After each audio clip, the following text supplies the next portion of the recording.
যে ইতিমধ্যে কংগ্ৰেছ দলে মোৰ প্ৰাৰ্থিত্ব প্ৰদান কৰিছে, মোক প্ৰাৰ্থিত্ব প্ৰদান কৰিছে আৰু মই যথেষ্ট সুখী আৰু গৌৰৱ অনুভৱ কৰিছোঁ যে যোৰহাট লোকসভাৰ সমষ্টিত এইবাৰ মই কংগ্ৰেছ দলৰ প্ৰতিদ্বন্দ্বিতা কৰিবলৈ সুযোগ পাইছোঁ আৰু এই ক্ষেত্ৰত মই প্ৰথমে নিজৰ দলৰ নেতৃত্বক ধন্যবাদ জ্ঞাপন কৰিবলৈ বিচাৰিছোঁ, কৃতজ্ঞতা জ্ঞাপন কৰিবলৈ বিচাৰিছোঁ। আজি তেওঁলোকে মোৰ ওপৰত এটা গধুৰ দায়িত্ব দিছে। যোৰহাটত আজি সকলোৱে আমাৰ চকু এতিয়া যোৰহাটৰ ফালে পৰিছে আৰু এই যোৰহাট লোকসভা সমষ্টিত, ঐতিহাসিক যোৰহাট লোকসভা সমষ্টিত মোক আগবঢ়াব লৈ যাবলৈ ক্ষেত্ৰত যি বিশ্বাস মোৰ ওপৰত কৰিছে, মই তাৰ বাবে দলৰ নেতৃত্ব, আমাৰ খাৰ্গে ডাঙৰীয়া, কংগ্ৰেছ দলৰ সভাপতি, আমাৰ কংগ্ৰেছ পাৰ্লিমেণ্টাৰী পাৰ্টি সভানেত্ৰী সোনিয়া গান্ধী ডাঙৰীয়ানী, আমাৰ প্ৰদেশ কংগ্ৰেছৰ সাধাৰণ সম্পাদক কে.চি. বেণুগোপাল ডাঙৰীয়া, লগতে অসমৰ আমাৰ তত্ত্বাৱধায়ক জিতেন্দ্ৰ সিং ডাঙৰীয়া, ৰাহুল গান্ধী ডাঙৰীয়া, আমাৰ প্ৰদেশ কংগ্ৰেছৰ নেতৃত্ব ভূপেন বৰা ডাঙৰীয়া, চবকে মই, দেৱব্ৰত শইকীয়া ডাঙৰীয়া, চবকে মই ধন্যবাদ জ্ঞাপন কৰিছোঁ যে মোক মোৰ ওপৰত ইমান যে বিশ্বাস কৰিছে, যে আজি এটা মহান উদ্দেশ্য দি, মহান দায়িত্ব দি মোক আগবঢ়াইছে। মই তাৰ বাবে মই নিজৰ দলীয় নেতৃত্বক ধন্যবাদ জ্ঞাপন কৰিছোঁ। আৰু ইতিমধ্যে আৰু মোক কিছুমান শুভেচ্ছা জ্ঞাপন কৰিছে, সাগৰিকাই শুভেচ্ছা জ্ঞাপন কৰিছে, ঋতুৰাজ, জুৱেল, ভাল লাগিছে তোমালোকক ইয়াত দেখা পাই, মানস, প্ৰতিম,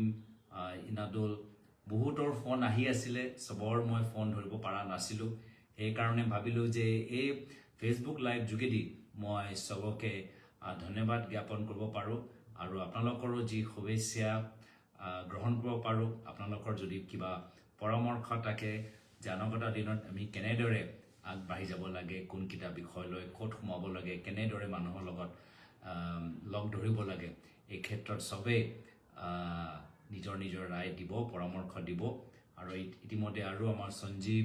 আমাৰ কবিৰে ফালৰ পৰা শুভেচ্ছা, এডভোকেট ৰেমানৰ ফালৰ পৰা শুভেচ্ছা আহিছে, গৌতমৰ ফালৰ পৰা শুভেচ্ছা আহিছে, চবকে মই ধন্যবাদ জ্ঞাপন কৰিছোঁ। আৰু লগতে মোক ইতিমধ্যে ক'বই লাগিব যে মই নিজৰ কলিয়াবৰ লোকসভা সমষ্টি ৰাইজৰ কৰ্মীসকলৰ প্ৰতি যথেষ্ট কৃতজ্ঞ। আজি কলিয়াবৰ লোকসভা সমষ্টি ৰাইজে মোক এনেকুৱা এটা পৰ্যায়লৈ পঠাই দিছে য'ত ভাৰতবৰ্ষৰ ভিতৰত আজি কলিয়াবৰ লোকসভা সমষ্টি চৰ্চা হয়। আৰু এই যে পৰিৱেশ আমি আজি তাৰিখত দেখা পাইছোঁ, ইয়াৰ গোটেই মই ভাবোঁ আমাৰ মূল যে আমাৰ যাৰ কাৰণত আমি এই পৰ্যায়লৈ পাইছোঁ, সেয়া হৈছে আমাৰ কলিয়াবৰ লোকসভা সমষ্টি ৰাইজৰ কাৰণে। তেওঁলোকে যি বিশ্বাস মোৰ আৰু মোৰ পূৰ্বে মোৰ খুৰা আৰু মোৰ পিতৃ প্ৰয়াত মুখ্যমন্ত্ৰী তৰুণ গগৈদেৱৰ ওপৰত যে বিশ্বাস আছিলে, তাৰ বাবে আজি এনেকুৱা এটা পৰ্যায়লৈ পাইছোঁ যে আজি সকলোৱে আজি আমাৰ এই সমষ্টিৰ বাবে চৰ্চা কৰি আছে। আৰু মই তাৰ বাবে কলিয়াবৰ লোকসভা সমষ্টিৰ ৰাইজক যথেষ্ট ধন্যবাদ জ্ঞাপন কৰিছোঁ। দুখিত যে আজি আমাৰ কলিয়াবৰ লোকসভা সমষ্টিৰ আগৰ দৰে নাই, যি আমাৰ 10টা বিধানসভা সমষ্টি আছিল। একদম দেৰগাঁও আৰম্ভ কৰি খুমটাই, গোলাঘাট, সৰুপথাৰ, বোকাহাট, কলিয়াবৰ, চামগুৰি, ধিং, ৰূপহী, বটদ্ৰৱা, এইখিনি যে এটা খুব সুন্দৰ আমাৰ এটা সমষ্টি আছিল, যি সমষ্টিক মই এটা মিনি আছাম দৰে মই গ্ৰহণ কৰিছিলোঁ। আৰু বিশেষ ৰাজনৈতিক কাৰণৰ বাবে এই সমষ্টিটো নাইকিয়া কৰি দিলে। কিন্তু কৰ্মীসকলৰ এতিয়া মই ইমানেই ক'বলৈ বিচাৰিছোঁ যে মই সদায় সকলোৰ লগত থাকিম। আৰু আমাৰ গোলাঘাটেই হওক, সৰুপথাৰে হওক, খুমটাই হওক, বোকাহাটতে হওক বা আমাৰ ধিং, ৰূপহী, চামগুৰি, মই সকলোৱে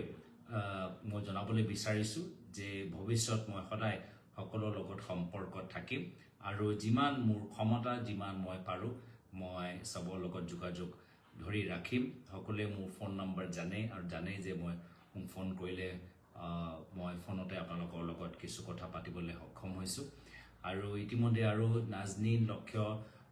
ভৰালিৰ পৰাও আমাৰ শুভেচ্ছা আহিছে, আমাৰ শিখা দুৱাৰাৰ পৰাও শুভেচ্ছা আহিছে, বেষ্ট অফ লাক আহিছে, চবকে থেংকছ জনাইছোঁ চ' কলিয়াবৰ লোকসভা সমষ্টিৰ কৰ্মীখিনিৰ মই এটাই কথা ক'বলৈ বিচাৰোঁ যে এতিয়া আমি নতুন আমাক দায়িত্ব দিয়া গৈছে কাজিৰঙা লোকসভা আৰু নগাঁও লোকসভাৰ ভিতৰত আমি নিজৰ নিজৰ দায়িত্ব পালন কৰিব লাগে আৰু দলৰ কাৰণে এতিয়াই পৰা আমাক সাজু হ'ব লাগে আৰু যিহেতু এটা আমাৰ প্ৰতিদ্বন্দ্বিতা কৰা প্ৰাৰ্থীসকলৰ তালিকা ওলাই গৈছে আমি একদম জোৰে বলে ওলাই আহি আমাৰ দলটোক অনাগত দিনত শক্তিশালী কৰিব লাগে মোৰ অনাগত দিনত কিছু প্ৰি স্কেডিউল আগৰ প্ৰায় মোৰ কিছুমান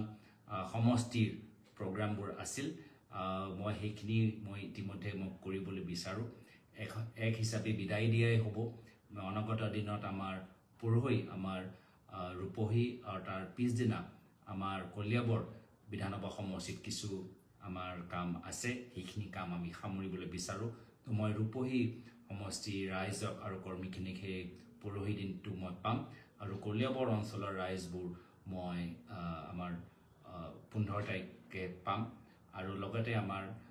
যোৰহাট ফালে মই ইতিমধ্যে সকলোকে অৱগত কৰাম যে আমি কেনেদৰে দেওবাৰ বা সোমবাৰ পৰা আৰম্ভ কৰি আমি বিভিন্ন যোৰহাট শিৱসাগৰ চৰাইদেউ মাজুলী চাৰিওফালে আমি যাম মই ইতিমধ্যে বিশেষ দীঘলীয়া ক'বলৈ বিচৰা নাই আজি আপোনালোকৰ যি কথাবোৰ যে আহিছে সেই কথাবোৰ শুনি ভাল লাগিছে কথাবোৰ পঢ়ি মোৰ সাহস আৰু বৃদ্ধি হৈছে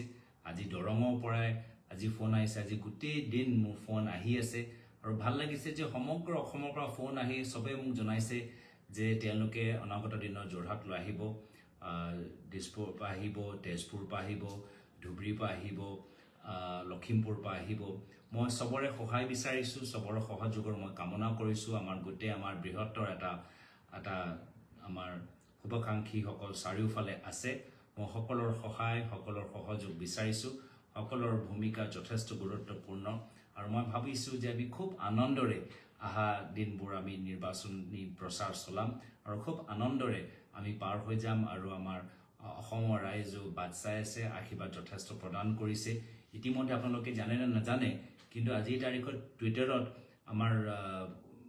গোটেই আমাৰ এই অসমৰ লৈহে চৰ্চা চলি আছে আৰু ট্ৰেণ্ডিং চলি আছে তো এটা ভাল এটা ইংগিত যে সমগ্ৰ ভাৰতৰ ভিতৰত আজি অসমৰ এই তালিকা লৈ আমাৰ এটা চৰ্চা চলি আছে আৰু আশা কৰোঁ যে সবকে পাম আৰু আমাৰ কিছুমান পুৰণা মানুহবোৰতো পায়ে থাকিম কিন্তু মই নতুন আসামৰ লগতো যোগাযোগ হ'বলৈ বিচাৰোঁ আমাৰ নতুনকৈ যিসকল চিন্তাধাৰা কৰিছে নতুন আমাৰ ল'ৰা ছোৱালী আজি কলেজত পঢ়ি থকা সময়ত বহুতে মোক ফোন কৰিছে কিছুমানে আহি মোক গামোচাও পিন্ধাইছে এই গামোচাটো এজন দিল্লীত এজন পঢ়ি থকা ল'ৰা জাকিৰ হুছেইনত পঢ়ি থকা এজন ল'ৰাই মোক একদম মোৰ নামটো পঢ়ি মোৰ ঘৰলৈ আহি মোক গামোচা পিন্ধাইছে তো এনেদৰে মই বিশেষকৈ নৱপ্ৰজন্ম বহুতক মই ভালদৰে চিনাকি হ'বলৈ বিচাৰোঁ আৰু নৱপ্ৰজন্মই অনাগত দিনত কি বিচাৰে কেনেদৰে ৰাজনীতি হ'ব লাগে সেইখিনি কথা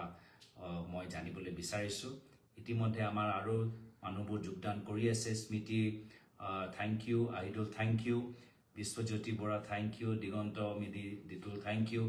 মই আশা কৰোঁ যে যিসকলে আজি শুভেচ্ছা জ্ঞাপন কৰিছে সবে যে অনাগত দিনত মই যোৰহাট শিৱসাগৰ মাজুলীত বা যেতিয়া মই বিভিন্ন অন্য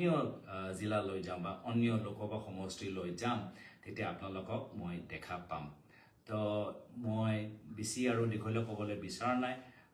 সবকে আজি ইয়াত যে আহিলে মূল্যৱান সময় দিছে আশীৰ্বাদ প্ৰদান কৰিছে মৰম স্নেহ আগবঢ়াইছে মই তাৰ বাবে সবকে ধন্যবাদ জ্ঞাপন কৰিছোঁ আৰু এই যোৰহাট সকলোৱে জানে যে আমাৰ ঘৰ যোৰহাট আৰু এই যোৰহাট জিলাৰ ভিতৰত মোৰ পিতৃ প্ৰয়াত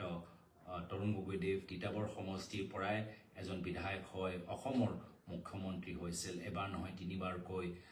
মুখ্যমন্ত্ৰী হ'বলৈ সক্ষম হৈছে আজি তেখেতৰ আদৰ্শ পালন কৰি তেওঁ যিদৰে নিষ্ঠাৰে কংগ্ৰেছ দলটোক আগুৱাই লৈ গ'ল যিদৰে মৰম আৰু স্নেহেৰে মানুহৰ মাজত থাকিল সেই একে ৰাস্তাত মই আগবাঢ়ি যাবলৈ বিচাৰোঁ মই আশা কৰোঁ যে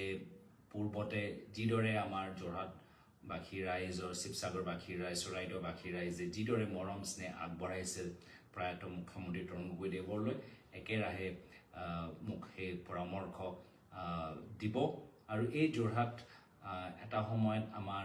প্ৰয়াত কেন্দ্ৰীয় মন্ত্ৰী প্ৰয়াত বিজয় কৃষ্ণ সন্দিকদেৱ তেওঁ সাংসদ আছিল আৰু তেখেতৰ যথেষ্ট এটা অৰিহণা যোৰহাট জিলাত আছে শিৱসাগৰ জিলাত আছে কোনোৱে প্ৰয়াত বিজয় কৃষ্ণ সন্দিক ডাঙৰীয়াক পাহৰিব নোৱাৰে আৰু ইয়াত আমাৰ প্ৰয়াত মুখ্যমন্ত্ৰী হিতেশ্বৰ শইকীয়াদেৱ তেখেতৰো আমাৰ উজনি অসমৰ ফালে যথেষ্ট আমাক এটা বেয়া সময়ত আমাৰ দলটোক ধৰি ৰাখিছিল তো সেইকাৰণে চবৰে আজি এই মহান ৰণত নামি আহি মই আশাবাদী যে আমাৰ খুব সুন্দৰ এটা পৰিৱেশ পাম আৰু মই খুব আশাবাদী যে যোৰহাটত বহুত দিনৰ পৰা মোৰ প্ৰতিদ্বন্দ্বিতা কৰা এটা হেঁপাহ আছিলে আজি এইবাৰ এই হেঁপাহটো পূৰণ হ'ব চাৰিওফালে মানুহবোৰ ওলাই আহিব আৰু মই চবৰ লগত লগ পাই ভাল পাম আজি এইখিনিয়ে কথা আপোনালোকৰ মাজত কৈছোঁ আমাৰ ইতিমধ্যে আৰু আমাৰ মানুহবোৰে যোগদান কৰিছে চবেই শুভেচ্ছা জ্ঞাপন কৰিছে ভৱেশ চন্দ্ৰ আজাদ কবিৰ চবেই শুভেচ্ছা জ্ঞাপন কৰিছে সুমিত পানিকাই চবেই আমাক শুভেচ্ছা জ্ঞাপন কৰিছে আৰু আমাৰ নিৰ্বাচনী প্ৰচাৰ চলি থাকিব কিন্তু ইয়াৰ মাজত আমি অলপ বিভিন্ন আমাৰ যিখিনি আমাৰ বিভিন্ন সামাজিক সংগঠন আছে বেচৰকাৰী সংগঠন আছে বিভিন্ন কলেজ বিভিন্ন স্কুল বিভিন্ন আমাৰ শিক্ষকসকল সামাজিক সংগঠনসকল খেতিয়কসকল মই চবৰ লগত আশা কৰোঁ যে আমি চিনাকি হ'ম আৰু অসমৰ ক্ষেত্ৰত অসমৰ ভৱিষ্যতৰ ক্ষেত্ৰত আমি কিছু গুৰুত্বপূৰ্ণ কথা আলোচনা কৰিবলৈ আমি এটা সুবিধা পাম যিসকল আমাৰ ভাল খেলুৱৈসকল আছে স্পৰ্টছৰ ক্ষেত্ৰত তো মই আশা কৰোঁ যে গোটেই এই যে যাত্ৰা সময়ত চবৰ লগত আহি এটা নতুন সম্পৰ্ক অসমৰ মানুহৰ লগত এটা নতুন সম্পৰ্ক সৃষ্টি হ'ব আৰু এতিয়া মিলিয়ে থ্যাংকছ দিছে নিশাই থ্যাংকছ দিছে আৰু যোৰহাট শিৱসাগৰ আমাৰ বহুত আমাৰ থলুৱা বস্তু খাবলৈ পাম সেইখিনিও মই পাবলৈ ইচ্ছুক বহুত আমাৰ পুৰণা মানুহবোৰ পাম যিসকলে মোৰ পিতৃৰ লগত কাম কৰিছে তেওঁলোকৰো আশীৰ্বাদ ল'বলৈ মই ইচ্ছুক থেংক ইউ জয় আৰু বহুত আমাৰ অঞ্চলবোৰত যি অঞ্চলৰ কথা আজি তাৰিখত টিভিত নোলায় বা ইউটিউবত নোলায় সেই অঞ্চলবোৰত আজি তাৰিখত মানুহৰ কি অৱস্থা কি আশা এইখিনিও জানিবলৈ আমি চেষ্টা চলাম এটা নতুন ধৰণৰ এটা নিৰ্বাচনী প্ৰচাৰ হওক সদায় যে আমি গালি পাৰি থাকোঁ নিৰ্বাচনৰ সময়ত সিজনকে মানে আমাৰ কথাবোৰো এটা যে আমাৰ মৰ্যাদা থাকিব লাগে আমি কেতিয়াবা নিৰ্বাচনৰ সময় নিজৰ কথাৰ মৰ্যাদা আৰু কথাৰ গুৰুত্ববোৰ আমি পাহৰি যাম আৰু অলপ বোকা ছেটিয়াবলৈ আমি চেষ্টা কৰোঁ মই আশা কৰোঁ যে এনে ধৰণৰ ভুল মোৰ ফালৰ পৰা নহ'ব আৰু যদি হয় আপোনালোকে মোক শুদ্ধ কৰিবলৈ পৰামৰ্শ দিব আৰু নিৰ্দেশ দিব যিহেতু মই যোৰহাটবাসী ৰাইজৰ এজন আদৰ্শ প্ৰতিনিধি হ'বলৈ বিচাৰিছোঁ যোৰহাটবাসী ৰাইজৰ এজন আদৰ্শ সাংসদ হ'বলৈ বিচাৰিছোঁ আৰু অসমৰ ৰাইজে যিমান আশা আৰু মৰম স্নেহ আগবঢ়াইছে সেই আশা মৰমৰ প্ৰতি সদায় দায়বদ্ধ থাকিবলৈ বিচাৰোঁ